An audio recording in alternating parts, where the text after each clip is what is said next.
Good morning student. Satyam public school Ranolin की online classes में आज हम कक्षा 10 साइंस के बारे में अध्ययन करेंगे। पिछले वीडियो में हमने चैप्टर नंबर जो 10 था प्रकाश का परावर्तन, उसके बारे में अध्ययन किया था। आज हम उससे आगे स्टार्ट करते हैं परावर्तन के प्रकार। पिछले वीडियो में हमने परावर्तन की परिभाषा पढ़ी थी और परावर्तन के 3 नियम पढ़े थे और माध्यम पढ़े थे, 2 माध्यम पढ़े थे। थोड़ा सा रिपीट कर देता हूं। प्रकाश का परावर्तन कि जब कोई प्रकाश की किरण एक माध्यम से दूसरे माध्यम में प्रवेश करती है तो दोनों माध्यमों के प्रत्याकारी परत से टकराकर वह वापस उसी माध्यम में लौट जाती है जिसे वह आई थी। इस घटना को प्रकाश का परावर्तन कहते हैं। परावर्तन के 3 नियम हमने पढ़े थे। 3 नियम में हमने कहा था कि ये जो किरण है ये आपतित किरण है, ये किरण है ये परावर्तित किरण है और ये अभिलंब है, ये अभिलंब है, ये परावर्तित किरण है और ये आपतित किरण है। तो आपतित किरण, परावर्तित किरण और अभिलंब तीनों का तल एक ही होता है। आपतन कोण I और परावर्तन कोण R दोनों का मान हमेशा बराबर होता है, ये दूसरा नियम था। तीसरा नियम हमने ये कहा था कि परावर्तित किरण की चाल हमेशा अपरिवर्तित रहती है, मतलब जितनी तेजी से आपतित किरण आती है उतनी तेजी से परावर्तित किरणें जाती है। तो ये 3 नियम पढ़े थे। उससे आगे आज हम स्टार्ट करते हैं कि परावर्तन के प्रकार कितने होते हैं। परावर्तन 2 प्रकार का होता है। 2 प्रकार का परावर्तन होता है। पहला परावर्तन होता है नियमित परावर्तन। नियमित परावर्तन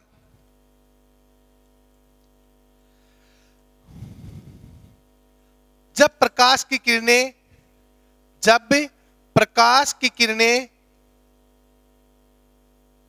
किसी समतल सतह पर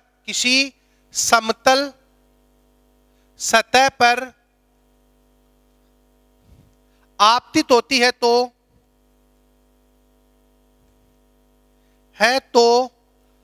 परावर्तन के पश्चात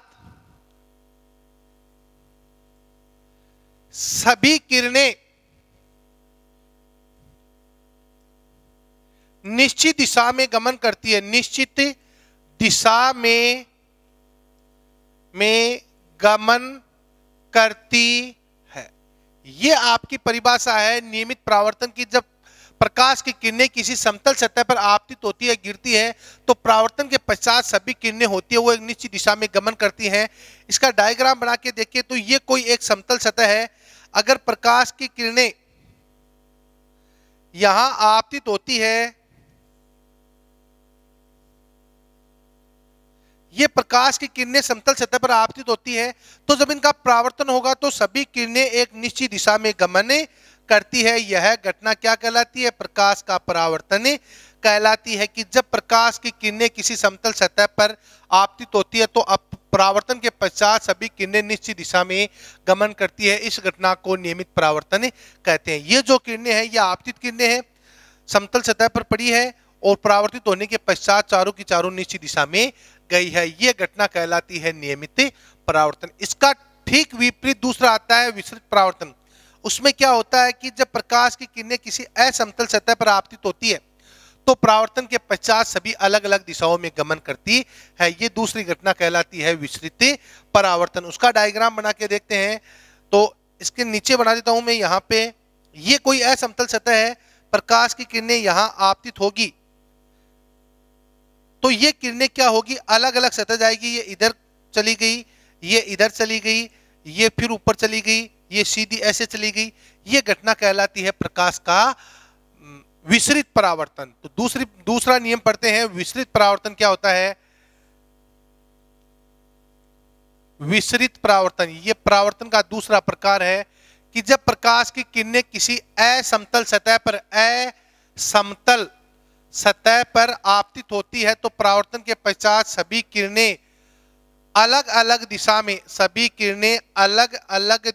में गमन करती है। यह घटना प्रकाश का विसरित परावर्तन कहलाती है। तो ये इसका डायग्राम हो गया कि ये समतल है, ये असमतल सतह है, उबड़ खाबड़ सतह है। प्रकाश की किरणें आज तो सीधी रही है एक ही दिशा से, लेकिन वापस परावर्तित होने के पश्चात अलग अलग दिशाओं में ये क्या कर रही है, गमन कर रही है। तो ये होते हैं प्रकाश के परावर्तन के 2 प्रकार, नियमित परावर्तन और विसरित परावर्तन। नियमित परावर्तन में प्रकाश की किरणें समतल सतह पर आपतित होती है और परावर्तन के पश्चात निश्चित दिशा में गमन करती है, जबकि विस्तृत परावर्तन के अंदर प्रकाश की किरणें किसी असमतल सतह पर आपतित होती है तो परावर्तन के पश्चात सभी किरणें अलग अलग दिशा में गमन करती है। इस घटना को बोलते हैं विस्तृत परावर्तन कहते हैं। ये दो परावर्तन के प्रकार थे। ये परावर्तन का टॉपिक कंप्लीट हो गया कि प्रकाश का परावर्तन किसे कहते हैं, नियम है और इसके दो प्रकार होते हैं।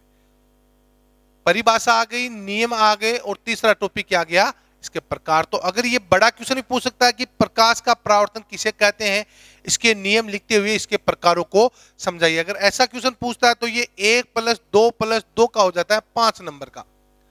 5 नंबर का क्वेश्चन हो जाता है। 1 नंबर की आपकी डेफिनेशन हो जाती है प्रकाश का परावर्तन किसे कहते हैं, 2 नंबर आपके प्रकाश के परावर्तन के नियम और 2 नंबर के आपके प्रकाश के परावर्तन के प्रकार। तो छोटा पूछता है तो ये पूछ लेता है प्रकाश के परावर्तन के प्रकारों को समझाइए, तो आपको 2 को समझाना होता है, विस्तृत परावर्तन को और नियमित परावर्तन को। या पूछ लेता है परावर्तन के नियम लिखिए, परावर्तन के नियम लिखिए। तो नियम आपको मैंने 3 बताए थे। ये वाला डायग्राम बनाना होता है नियम के अंदर, ये वाला डायग्राम बनाना होता है, फिर आपको तीनों नियम लिखने होते हैं। ये प्रकाश का परावर्तन कंप्लीट। उसके पश्चात अब चलते हैं, जब भी परावर्तन की बात होती है, परावर्तन की बात होती है तो हमें दर्पण का अध्ययन करना पड़ता है कि दर्पण मिरर क्या होता है। तो आगे हम स्टार्ट करते हैं दर्पण। दर्पण किसे कहते हैं, कितने प्रकार के होते हैं, उनके बारे में अध्ययन करते हैं।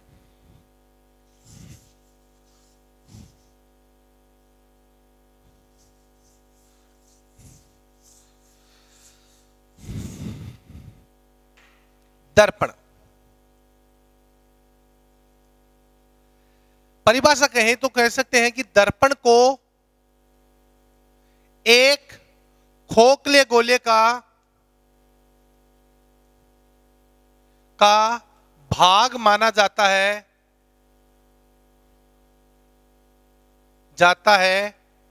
जिसके एक भाग पर रजत पॉलिश, रजत का मतलब होता है चांदी की पॉलिश, रजत पॉलिश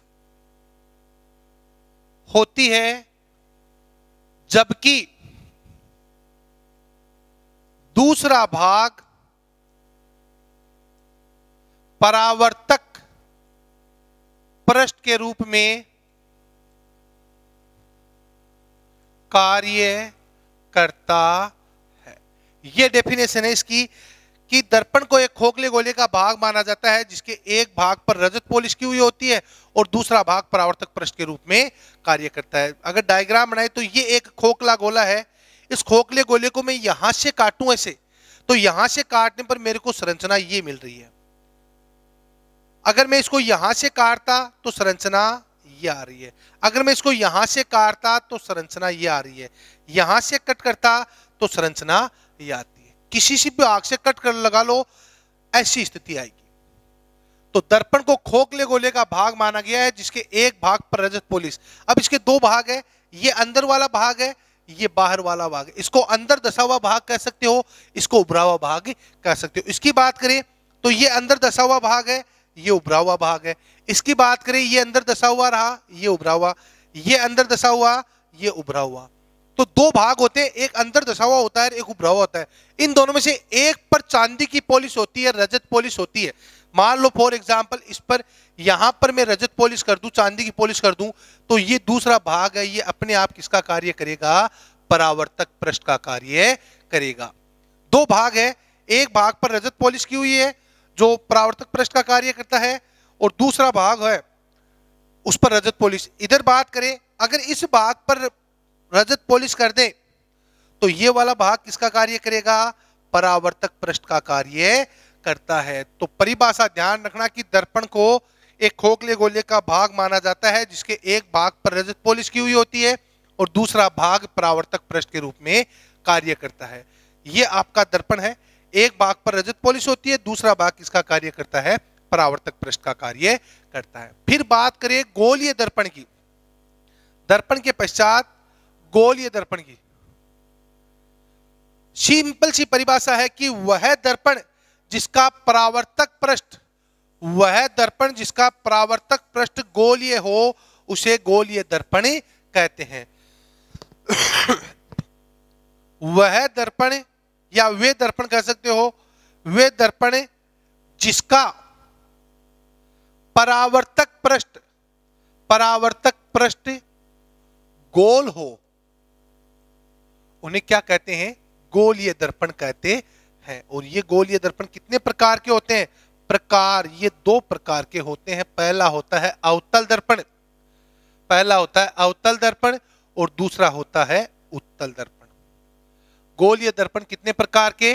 दो प्रकार के होते हैं। पहला होगा अवतल दर्पण और दूसरा होगा उत्तल दर्पण। अपने को इन दोनों के बारे में जानकारी होना बहुत जरूरी है कि ये कौन कौन से होते हैं, कहां काम में आते हैं, इनके बारे में हमें अध्ययन करना है। तो दर्पण को एक खोखले गोले का भाग माना गया है, जिसके एक भाग पर रजत पॉलिश होती है और दूसरा भाग परावर्तक पृष्ठ के रूप में कार्य करता है। गोलीय दर्पण, वे दर्पण जिसका परावर्तक पृष्ठ कैसा हो? गोलीय हो। ये है, ये दर्पण है, इसका परावर्तक पृष्ठ देखो गोल ही है, ऐसा तो नहीं है, चौकोर तो नहीं है, गोल है। गोले का तो भाग माना ही है इसको, गोले से तो काटा है, तो परावर्तक पृष्ठ कैसा होगा? गोल होगा। तो वे दर्पण जिसका परावर्तक पृष्ठ गोल हो, उन्हें कौन से दर्पण बोलते हैं? गोलीय दर्पण बोलते हैं। गोलीय दर्पण कितने प्रकार के?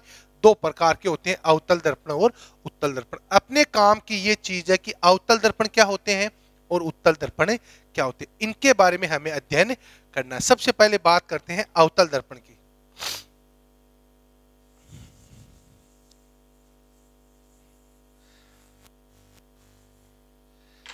सबसे पहले अवतल दर्पण कौन से होते हैं और क्या परिभाषा होती है? अवतल दर्पण परिभाषा अगर मैं इसकी लिखूं तो वह गोलीय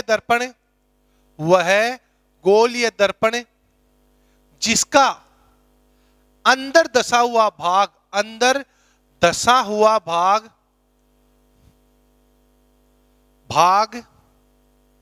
परावर्तक पृष्ठ के रूप में कार्य करता हो, उसे उत्तल दर्पण कहते हैं। उसे उत्तल दर्पण कहते हैं। सिंपल सी परिभाषा है कि वह गोलीय दर्पण जिसका अंदर धसा हुआ भाग परावर्तक पृष्ठ के रूप में कार्य करता है, उसे क्या बोलते हैं? अवतल दर्पण कहते हैं। सबसे पहले दर्पण बना लो, यह आपका आ गया दर्पण। अब इसका कौन सा भाग, अंदर धसा हुआ भाग किसका कार्य कर रहा है? परावर्तक पृष्ठ का। आपको पता है ये अंदर धसा हुआ है, ये उभरा हुआ है, तो ये भाग किसका कार्य करेगा? परावर्तक पृष्ठ का। किसका करेगा? परावर्तक पृष्ठ का। अगर ये परावर्तक पृष्ठ का कर रहा है तो आपको पता है एक भाग परावर्तक पृष्ठ के रूप में कार्य करता है, तो आगे वाले भाग पर क्या होती है? रजत पॉलिश होती है, चांदी की पॉलिश। तो इधर ये क्या हो गई? रजत पॉलिश से हो गई। ये आपका कौन सा दर्पण हो गया? अवतल दर्पण हो गया। कौन सा दर्पण? अवतल दर्पण। अगर दूसरा प्रकार ले, ऐसा इधर से घुमाए इसको, तो ये अंदर धसा हुआ है, ये किसका कार्य करेगा? परावर्तक पृष्ठ का। एक भाग अंदर धसा हुआ भाग परावर्तक पृष्ठ का कार्य कर रहा है, तो इस पर क्या कर दो? रजत पॉलिश कर दो। ये कौन सी पॉलिश हो गई? रजत पॉलिश। कौन सा दर्पण हो गया अपना? अवतल दर्पण हो गया। बस सिंपल सी बात ध्यान रखना, ये दर्पण है, अभी ये कोई समतल दर्पण है, अब ये भाग अंदर धसा हुआ है, ये कौन सा है? उभरा हुआ। तो अंदर धसा हुआ भाग किसका कार्य करे? परावर्तक पृष्ठ का। तो सिंपल सी बात है, सामने वाले पर क्या होगी? रजत पॉलिश होगी। क्या होगी? रजत पॉलिश। परिभाषा यही कहती है कि वह गोलीय दर्पण जिसका अंदर धसा हुआ भाग परावर्तक पृष्ठ के रूप में कार्य करता है, उसे अवतल दर्पण कहते हैं। क्या कहते हैं? अवतल दर्पण कहते हैं। तो अंदर धसा हुआ भाग परावर्तक पृष्ठ का कार्य करता है, तो उभरे हुए भाग पर क्या करते हैं? रजत पॉलिश से करते हैं। अब इसके ठीक विपरीत दूसरा दर्पण उत्तल दर्पण। उत्तल दर्पण में क्या होगा? इसमें अंदर धसा हुआ भाग परावर्तक पृष्ठ का कार्य कर रहा है, तो उसमें कौन सा करेगा? उभरा हुआ करेगा। कैसे? परिभाषा देख लेते हैं। उत्तल दर्पण वह गोलीय दर्पण जिसका उभरा हुआ भाग परावर्तक पृष्ठ के रूप में कार्य करता है, उसे अवतल दर्पण नहीं, उत्तल दर्पण कहते हैं। वह गोलीय दर्पण जिसका उभरा हुआ भाग परावर्तक पृष्ठ के रूप में कार्य करता है, उसे उत्तल दर्पण कहते हैं। ये दर्पण, ये कौन सा भाग है? उभरा हुआ भाग। ये किसका कार्य करेगा रे? परावर्तक पृष्ठ का। तो सीधी सी बात है, अंदर दसवें भाग में क्या कर दो? रजत पॉलिश से कर दो। ये कौन सा दर्पण हो गया? उत्तल दर्पण। ये कौन सा है? अवतल दर्पण। कौन सा है? अवतल दर्पण। तो वह गोलीय दर्पण जिसका उभरा हुआ भाग परावर्तक पृष्ठ के रूप में कार्य करता है उसे क्या कहते हैं? उत्तल दर्पण कहते हैं। दो दर्पण है आपके पास, उत्तल दर्पण और अवतल दर्पण। उत्तल दर्पण के अंदर उभरा हुआ भाग परावर्तक पृष्ठ के रूप में कार्य करेगा और अवतल दर्पण में कौन सा कार्य करेगा? अंदर दसा हुआ भाग परावर्तक पृष्ठ के रूप में कार्य करता है। तो दर्पण अपने पास दो हैं। गोलीय दर्पण के दो प्रकार होते हैं, उत्तल दर्पण और अवतल दर्पण। दोनों की परिभाषाएं अपने को याद होनी चाहिए। अब बात करते हैं दर्पणों से संबंधित परिभाषाएं। दर्पण से संबंधित कौन कौन सी डेफिनेशन होती है, कौन कौन सी परिभाषाएं होती हैं, वो देखते हैं। दर्पण से संबंधित परिभाषाएं। दर्पण से संबंधित परिभाषाएं। सबसे पहले आती है वक्रता केंद्र व वक्रता त्रिज्या। वक्रता केंद्र एवं वक्रता त्रिज्या। वक्रता केंद्र को लिखते हैं, वक्रता त्रिज्या को R और वक्रता केंद्र को C। परिभाषा क्या होगी? हमने दर्पण को किसका भाग माना था? खोखले गोले का। किसका माना था? दर्पण को खोखले गोले का भाग माना था। तो अगर इसकी डेफिनेशन की बात करें तो दर्पण को एक खोखले गोले का भाग माना जाता है। दर्पण को एक खोखले गोले का भाग माना जाता है। अतः इसके केंद्र को वक्रता केंद्र व इसकी त्रिज्या को वक्रता त्रिज्या कहते हैं। वक्रता त्रिज्या कहते हैं। ये लो, दर्पण को एक खोखले गोले का भाग माना था। तो ये खोखला गोला है, हमने इस बड़ा बना देता हूं मैं इसको। ये खोखला गोला हमने बनाया था, इसको यहां से कट किया था। यहां से कट किया तो गोले का केंद्र कौन सा है? ये। और गोले की त्रिज्या कौन सी है? ये। इसको यहां से मिटा दो। ये लो, ये तो क्या आ गया आपका? वक्रता केंद्र C। ये क्या आ गया? वक्रता त्रिज्या R। गोले का केंद्र वक्रता केंद्र कहलाएगा और गोले की त्रिज्या क्या कहलाएगी? वक्रता त्रिज्या कहलाती है।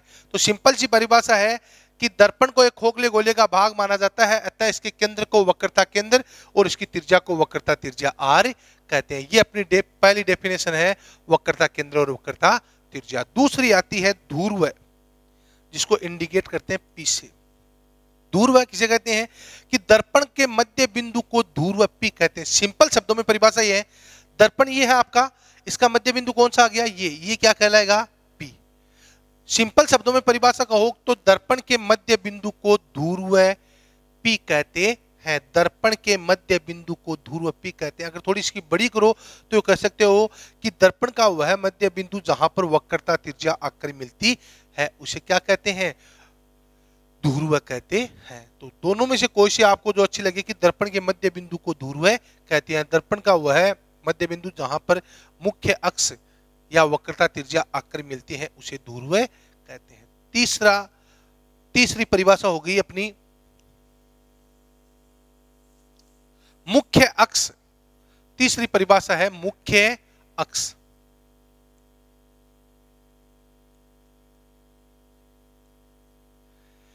दर्पण के ध्रुव P, दर्पण के ध्रुव P व वक्रता केंद्र C को मिलाने वाली काल्पनिक रेखा को मुख्य अक्ष कहते हैं। मुख्य अक्ष कहते हैं। ये परिभाषा तीसरी किसकी हो गई? मुख्य अक्ष की। देखो कैसे, ये आपका दर्पण है, ये दर्पण है। इस दर्पण का वक्रता केंद्र कौन सा हो गया? ये C। ये यहां क्या हो गया? इसका ध्रुव है P। अभी हमने कहा था दर्पण के मध्य बिंदु को ध्रुव कहते हैं और गोले का केंद्र वक्रता केंद्र कहलाता है। तो अब परिभाषा बोलते हैं मुख्य अक्ष की। तो दर्पण के ध्रुव P और वक्रता केंद्र C को मिलाने वाली काल्पनिक रेखा को मुख्य अक्ष कहते हैं। ये जो रेखा है ये क्या कहलाती है? मुख्य अक्ष कहलाती है। काल्पनिक इसलिए कहा है क्योंकि गोला हम इतना भी ले सकते हैं और गोला इतना बड़ा भी ले सकते हैं। तो जितना बड़ा गोला होगा उतनी बड़ी मुख्य अक्ष हो जाएगी। इसलिए हमने कहा कि काल्पनिक रेखा को, दर्पण के ध्रुव P और वक्रता केंद्र C को मिलाने वाली काल्पनिक रेखा को मुख्य अक्ष कहते हैं। चौथी परिभाषा है वो है मुख्य फोकस की। चौथी परिभाषा मुख्य फोकस। मुख्य फोकस जिसको कैपिटल एफ से प्रदर्शित करते हैं, मुख्य फोकस कैपिटल एफ। अब अपना डायग्राम कैसा है? अपना डायग्राम ये है, ये आपका दर्पण है, ये लाइन हो गई मुख्य अक्ष, ये आपका वक्रता केंद्र C, ये आ गया ध्रुव P। अब मुख्य फोकस की परिभाषा लिखते हैं कि जब कोई प्रकाश किरण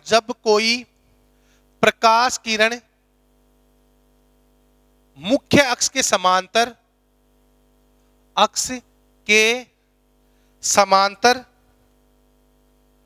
दर्पण पर आपतित होती है तो परावर्तन के पश्चात, ये थोड़ी सी बड़ी है, तो परावर्तन के पश्चात वह मुख्य अक्ष के जिस बिंदु से गुजरती है उसे एफ कहते हैं।